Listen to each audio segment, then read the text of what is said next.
Rafael es un gran narrador, un narrador oral que recoge una tradición que se ha completamente perdido, que es la narración del narrador de ferias, o sea, del que va por las ferias contando historias. Recuerdo el primer día que lo fuimos a ver en el teatro y Paco se quedó alucinado.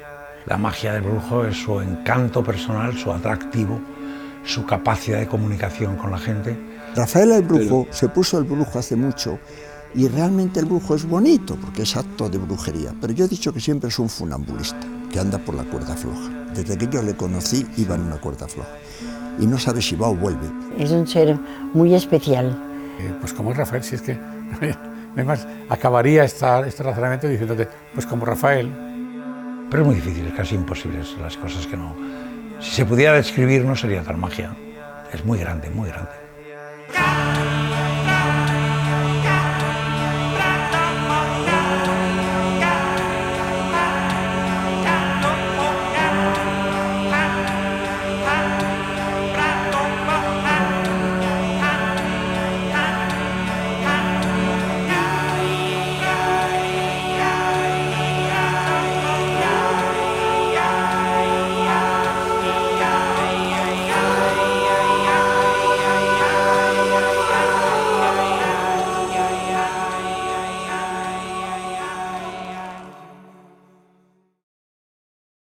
Esto a lo mejor fue en el parque, ahora que me estoy acordando. Esto a lo mejor a la entrada del parque. El parque, sí. ¿Lo ves? Sí, está sentado ahí. O puede ser en el cine que había al lado de la pensión Córdoba. Ah, sí, en el cine, sí que puede ser ese cine, sí. Por esa fecha era, sí. Sí. Esto parece, ¿no ves? Sí, Los ladrillos. Los ladrillos, sí. Sí. Esto es... ¿Y este? A ver. No, eso ya de no, más mayor. ese no lo sé yo. Esto ya es de más mayor. Esto es de más mayor. Ese no sé yo dónde está. ¿Sabes? Pero este sí.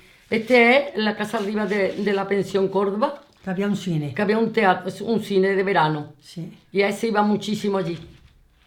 A jugar. Y allí es donde le harían esta foto. Seguramente. Sí. Seguramente. Así que... Y aquí...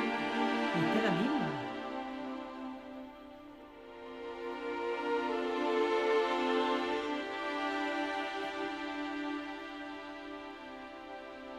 Mi infancia no son recuerdos de un patio de Sevilla, sino recuerdos de un cine de verano en la calle de las Muelas, en Torredonjimeno, donde jugaba yo a indios y vaqueros, que era bueno lo que habíamos visto en las películas de aquella época que ponían en el cine de verano. Ese era el templo de la mitología de mi infancia. John Wayne, Gary Cooper, las películas de indios, Sitting Bull. Vivíamos todo el día del verano era para ver la película de la noche, debajo de las estrellas, comiendo pipas, no palomitas, pipas. ¿Les hacemos otro regalo? ¿Eh? Sí. Aquí traigo la carta. Aquí está. Ahora todos estaréis informados del contenido de la herencia. ¿Hay algo para prepararos? Mi padre, amante del flamenco, la pensión donde iban los huéspedes y donde yo estaba allí haciendo los deberes encima de una mesa con un hule con el mapa de España pintado. Y yo hacía siempre los deberes encima de Almería y mi padre se sentaba en Gibraltar. Y el norte se iba, porque como el hule resbalaba, Bilbao no estaba dentro del círculo y mi madre, que era centrípeta, cogía y tiraba del hule y yo decía, mami, que vas a hundir Málaga, cuidado con tanto, si se va al norte que se vaya, pero que Málaga quede a flote. Eso tendría ahí por lo menos 17 o 18 años ya. Sí. Entonces era como... estaba estudiando en Madrid, pero en los teatros que se hacen en los colegios, sí, le gustaba mucho actuar. Eso mismo. ¿Sabes? Se escapaba para... Le gustaba actuar porque él lo tenía en la mente. Ya cuando tenía ya 15 o 16 años ya se escapaba para los teatros. Para los teatros. ¿Sabes? Cuando hacían teatro en los colegios, se escapaban. Y decían que dónde estaba y por eso le pusieron el brujo, porque se escapaba. ¿Dónde está el brujo este? Y era el brujo era él. Se quedó con el brujo porque se escapaba. Porque mi padre lo que quería que estudiara. Eso era su... ¿Y en cuántos años dejó de estudiar? ¿Con qué...? Yo creo que tenía el tercero o el cuarto de Derecho. ¿Tenía ya hecho? Sí. ¿Cuando lo dejó? Sí, cuando lo dejó.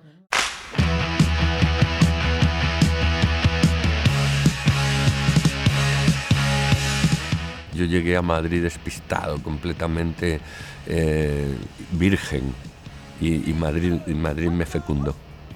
Hizo de mí pues todo lo que soy en el tema este del teatro, el arte, la nocturnidad, la movida madrileña. Eso es cuando yo llegué a Madrid, a la universidad, y los años aquellos, la bohemia madrileña de los años 80, el resurgir de la cultura, los movimientos ciudadanos, el gobierno de Felipe González en aquel momento, que fue un impulso hacia la apertura a Europa.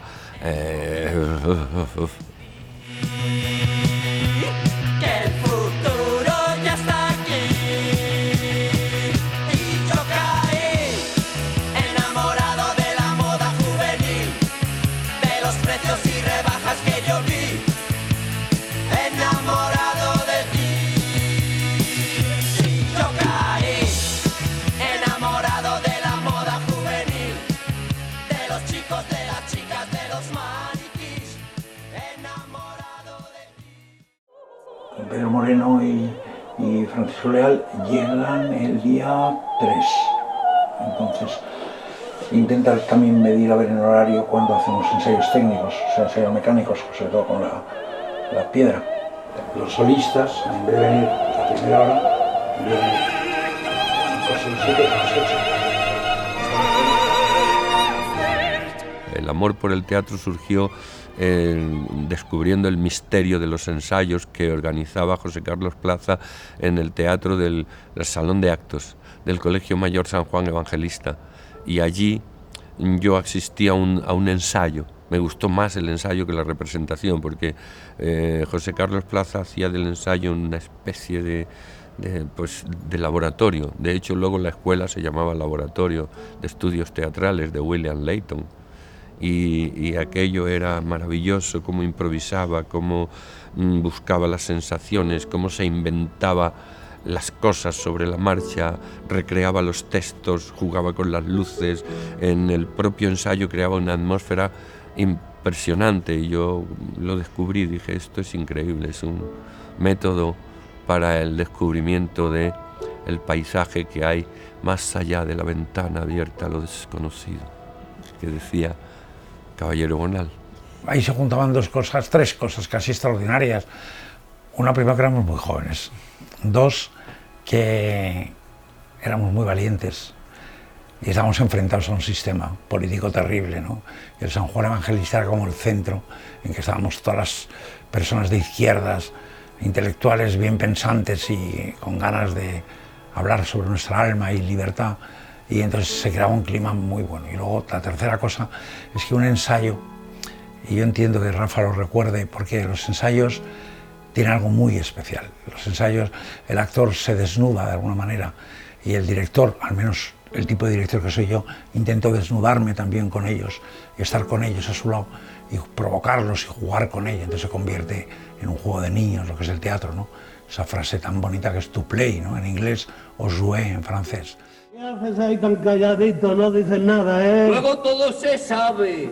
¡Calla, mal hijo! Padre, que el endeño, que usted no me conoce.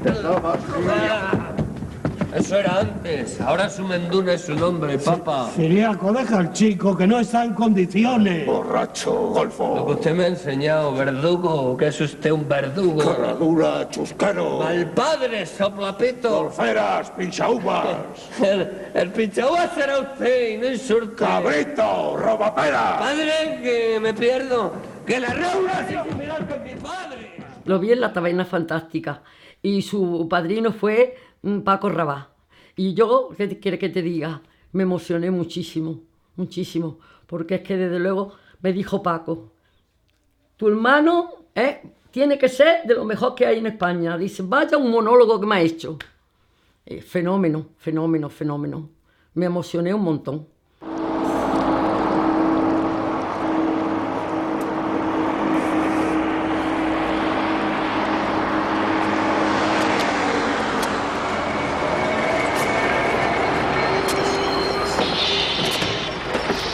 Buenas tardes, Vicente. ¿Qué haces usted aquí? Esperarte, Vicente. ¿Por qué me llama usted Vicente? Porque señora esposa no le gusta que te diga búfalo. Cosas de mujeres. Yo he sido toda la vida búfalo para usted, maestro, y lo seguiré siendo hasta que me muera. Parece que hoy vienes más temprano. Hoy es sábado. Eso decía yo. O sea, el primer trabajo fuerte en televisión que hice fue Juncal, con Paco Rabanne, Lola Flores, Fernán Gómez, Jaime de Armiñán, Teo Escamilla en la fotografía. Pues aquello era realmente para mí la lotería. Ten en cuenta que en aquella época había la 1 y la 2, la 2 y la 1, la 1 y punto, ¿no? Entonces, cuando se emitía un capítulo de Juncal, creo que en Córdoba se paraba el tráfico, me decían los de los bares, se separa el tráfico como cuando juega la selección, me dijeron en el hotel. Cuando usted con Paco Rabanne aparece en la serie, se para el tráfico en Córdoba como cuando juega la selección. 18 millones de espectadores podían ver un capítulo de Juncal. Naturalmente eso me dio el impulso de la popularidad que yo rentabilicé después para el teatro.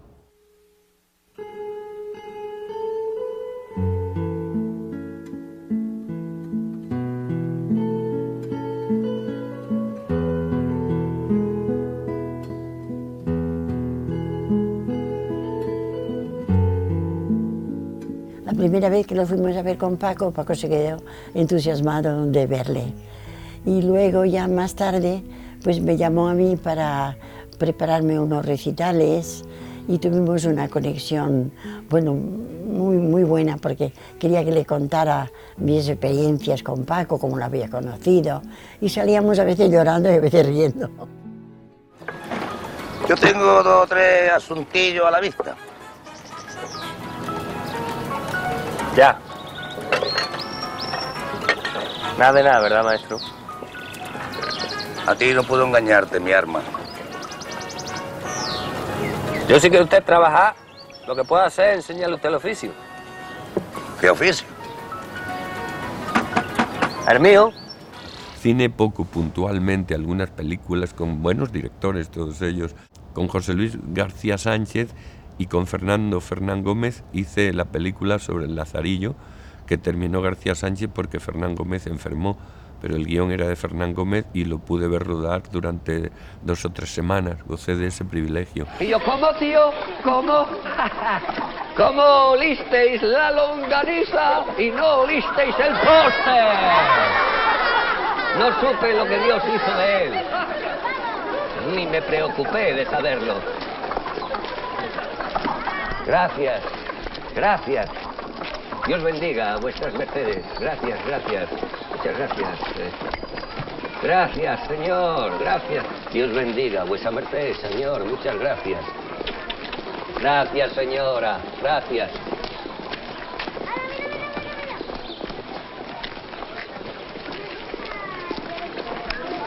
Blanco, garnacha y albillo. Es una película que no necesita director, necesita un acompañante. Pero el director de esa película es Rafael. Rafael es el que contiene todo, es el narrador, es el que lleva el ritmo, es todo él. O sea, yo no creo que durante toda la película tuviera que llamarle la atención más que 1 o 2 veces, pues con problemas de cámara, por problemas de iluminación, o sea, no hubo proceso ninguno. Se quitó Fernando y me pusieron a mí. Pero el que estaba delante de la cámara era Rafael. Tenía la llave, mas no toqué nada del arca de momento, porque no se sintiera la falta. Al cabo de varios días, en saliendo el clérigo de la casa, tomo la llave y... ¡cris! ¡cras! ¡ras! Mi paraíso panal, el pobre y pequeño Lázaro, al ver los bollos, les cantaba. Bollo, bollo, bollo, bollo, bollo.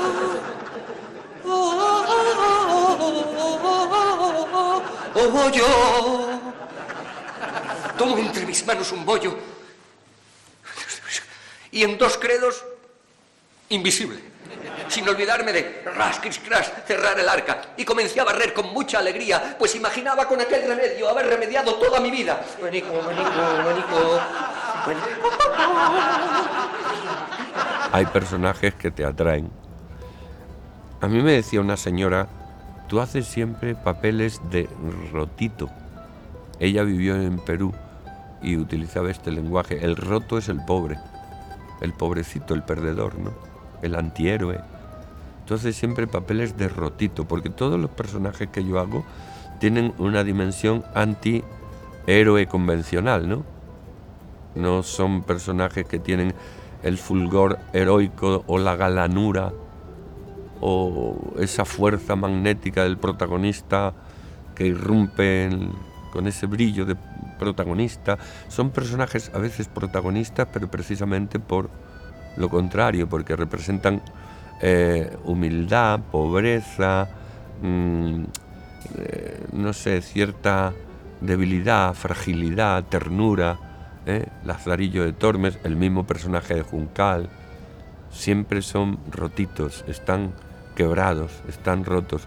Y los héroes del flamenco, porque hice El Testigo y tal, descubrí que tienen esa ruptura dentro, y esa es la que les hace grandes, ¿no? Ese desmembramiento interior, ¿no?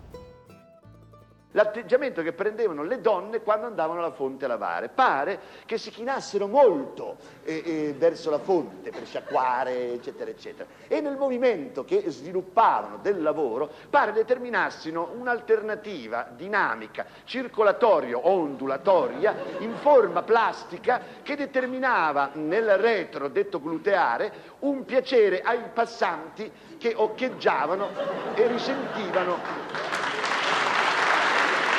Cuando yo vi a Darío Fo actuar, que lo he visto un par de veces o 3, yo no dije esto lo hago yo dije esto lo puedo hacer yo. Si me empeño y trabajo, llegará un día en que esto lo pueda hacer yo. Luego nos fuimos a Italia a pedir los permisos para el uso de la escenografía, que era también de Darío Fo, y fue un viaje muy especial para nosotros, muy, muy especial. Y luego en todos los ensayos, pues, había mis granitos, porque yo ahí sí, ya no tanto, porque los niños te quitan mucho tiempo, pero ahí estuve mucho, en todo el momento creador de esa obra, yo estuve muy presente. Y con San Francisco, Juglar de Dios, se abrió ese camino, no solamente a hacer la obra de Darío Fo, que la hice, que él es el autor de esa obra, sino que con esa técnica yo ya cogí el Quijote, los místicos, cualquier cosa, yo ya tengo la fórmula, que se la tomé a Darío Fo, absorbí de él el lenguaje de la juglaría. Bueno, el caso es que Quevedo era espía, aventurero, poeta, quevedeaba por aquí, quevedeaba por allá, pum pum, quevedeando, voy quevedeando. Y un día estaba quevedeando en la corte y vino la reina que era amiga de su madre, porque su madre era dama de compañía, su madre era la Pilar Urbano de la época. Y le tocó la reina en el hombro a Quevedo. Quevedo estaba aquí quevedeando. ¿Quevedeo bien o mal? Y la reina vino y le tocó en el hombro y Quevedo ¡bum! Se tiró un cuenco, un pedo. Y cuando se giró y vio que era la reina, dijo: Majestad, no hay puerta a la que usted llame que no se le abra de inmediato.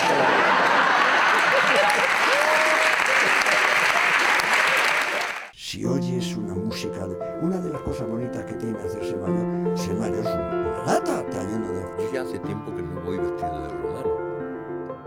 Y el juego de los insectos fue maravilloso, fue una experiencia maravillosa. Y el semítico se fue muy joven, que era uno de los 3 grandes actores que teníamos en aquel momento. El papel estelar era el del semítico, era el de Dani, que era el protagonista, el vagabundo, y el mío, que no era estelar, pero que de repente yo salí allí, en el teatro aquel, cambié la voz, que yo no sabía ni siquiera que ese podría ser un recurso de truco de actor y tal, la cambié probablemente porque no me salió un gallo, y la gente empezó a reírse y a reírse y a reírse.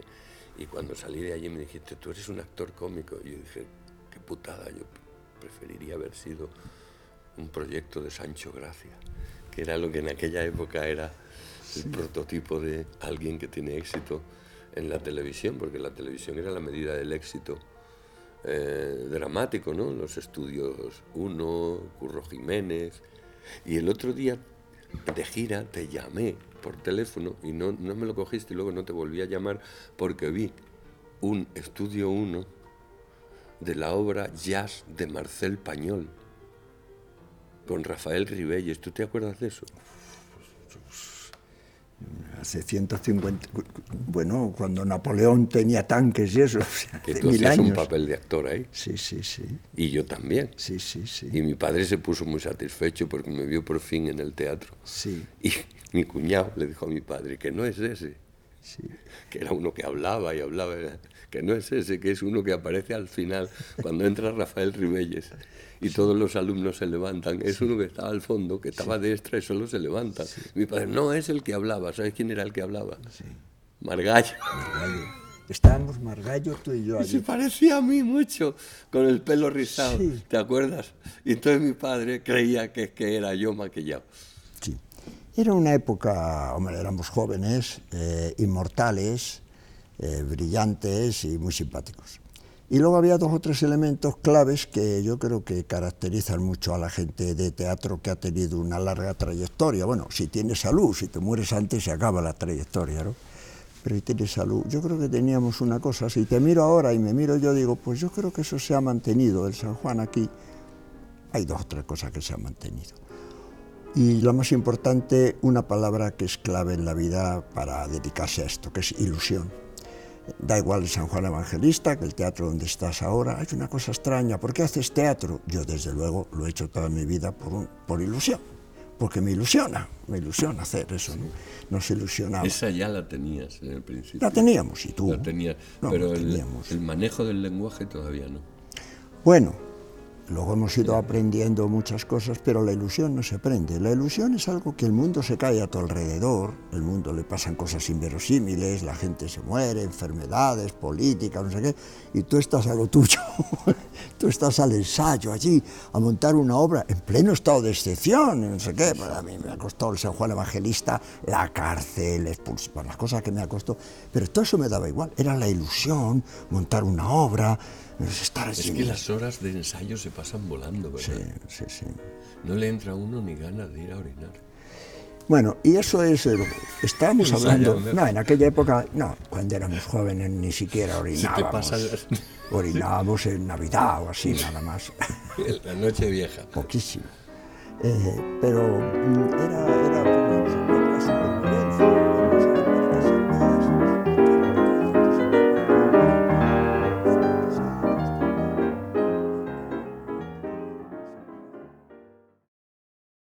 ¿Tú sabes algo de la última obra? Yo no sé nada. Yo tampoco. Sé que sí, que es una obra que es difícil de entender. Sí, que hay que saber... hay que entender mucho de teatro, pero que con él se pasa bien. Porque siempre se va con sus chistes y sus cosas. Y saldrá con el cura otra vez, que eso saca al cura, lo saca siempre. En todos los teatros saca al cura. Al cura nada más. Y a su padre. A su padre y a su madre. A su padre también. Lo saca, sí. Yo siempre le digo a la gente en el teatro que cuando, por ejemplo, en esta obra que estoy haciendo, Autobiografía de un yogi, que no traten de entender.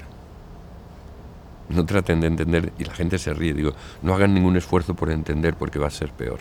Pero los estrenos se viven con con intensidad, con nervios, con alegría, porque Rafael emana una cantidad de cosas increíbles para todos en la casa, desde la meditación, que son 4 horas diarias, hasta todo lo demás. Entonces los estrenos se viven intensamente desde cómo va la obra, cómo va el vestuario, cómo va todo. Sí, se viven intensamente y yo estoy en todos. Afortunadamente he podido y puedo y espero poder estar en todos sus estrenos.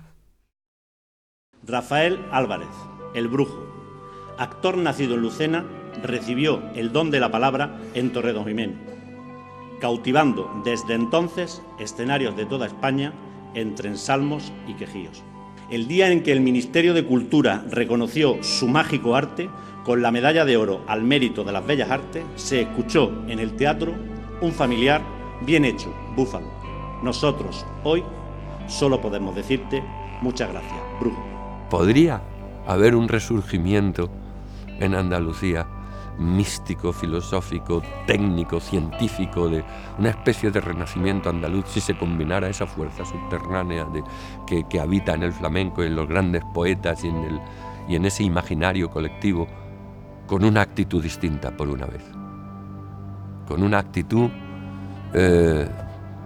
despierta, alerta, con una pasión por el descubrimiento y con una destrucción de la indolencia, para abrir la ventana a lo desconocido, pero erguido. Egeire aron ton cravaton, sucai peripatei, le dijo Jesús al paralítico, coge tu camilla y anda. Su pecado era que no quería curarse, porque hay que andar. Paralítico se está mejor tumbado. Andalucía, despierta.